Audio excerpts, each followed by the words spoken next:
نحمده ونصلي على رسوله الكريم أما بعد قال الله تبارك وتعالى في القرآن المجيد والفرقان الحميد بعد أعوذ بالله من الشيطان الرجيم بسم الله الرحمن الرحيم إنا أنزلناه في ليلة القدر وما أدراك ما ليلة القدر ليلة القدر خير من 1000 شهر تنزل الملائكة والروح فيها بإذن ربهم من كل أمر سلام هي حتى مطلع الفجر صدق الله مولانا العظيم وصدق رسوله النبي الكريم ونحن على ذلك من الشاهدين والشاكرين والحمد لله رب العالمين. My dear respected brothers, listeners, Alhamdulillah, we have spent many days of the month of Ramadan, and Alhamdulillah, although it's been a different experience, but still the month of Ramadan is the month of Ramadan, and within it the barakah and the rahmah of Allah subhanahu wa ta'ala is there. So Alhamdulillah, we've been fasting.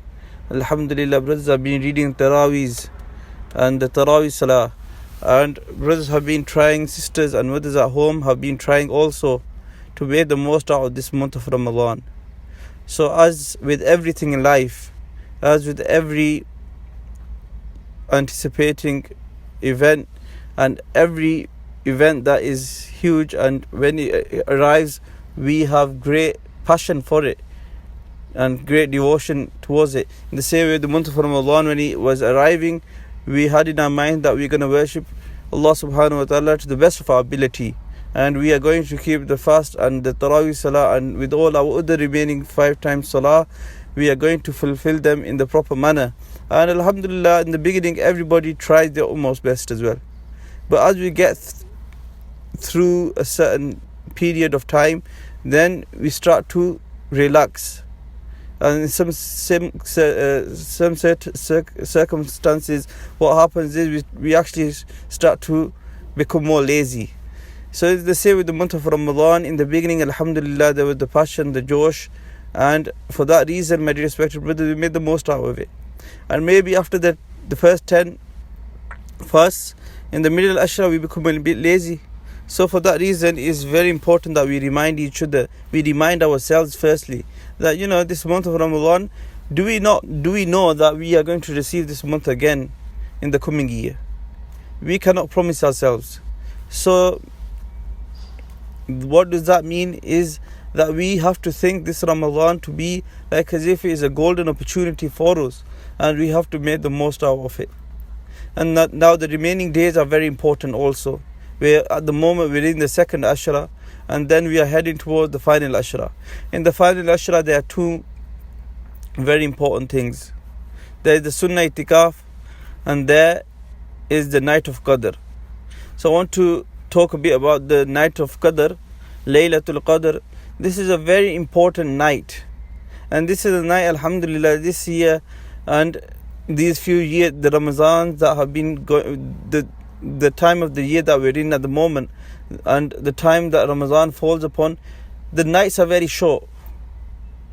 So the nights are very short, and the Prophet ﷺ, to the nearest meaning, would stay awake and do ibadah in the last 10 nights of Ramadan. And in the same way, my dear respected brothers, due to the lockdown, if we have got time and we are free in the following day, we should make the habit as well, that we should try to spend our time in the dhikr of Allah subhanahu wa ta'ala, in salah, in ibadah, so we can gain closest to Allah subhanahu wa ta'ala. And inna anzalnahu fi laylatil qadr wa ma adraka ma laylatul qadr laylatul qadri khayrun min 1000 shahr. And this night is better than 1,000 months. So my respected brothers, is better than 1,000 months. With our sincerity, and if we try our utmost best to please Allah subhanahu wa ta'ala, and we do ibadah, then Allah subhanahu wa ta'ala, it's not a problem for Allah subhanahu wa ta'ala to give us reward much more than 1,000 years, 1,000 months. So for that reason, my dear respected brothers, the coming days we have to again remind ourselves and make the most of it, and try to do the tilawah of the Quran, the dhikr of Allah subhanahu wa ta'ala, and especially the last 10 nights. We have to make our most effort this year, because this year, my dear respected brothers, although the masajid are closed, but brothers and sisters and mothers and children at home have got more time compared to maybe the previous Ramadan, because many people may be working from home, other people may be off because of the lockdown. The people that are in business, maybe they're not, it's due to Allah subhanahu wa ta'ala, maybe the businesses are not as busy as they might be in normal circumstances. So what does that give us? That gives the opportunity and gives us the time to spend more for the worship of Allah subhanahu wa ta'ala, and to utilize the time that we have been given in the month of Ramadan. So my dear respected brothers, my humble request is that make dua for myself and make dua for all of the ummah. Make dua to Allah subhanahu wa ta'ala that Allah subhanahu wa ta'ala removes this calamity from us. May Allah subhanahu wa ta'ala put khair and barakah in the month of Ramadan for us. May Allah subhanahu wa ta'ala give us the ability to do ibadah in that way that He loves and that He would be pleased of us. Wa akhiru da'wana alhamdulillahi rabbil alameen.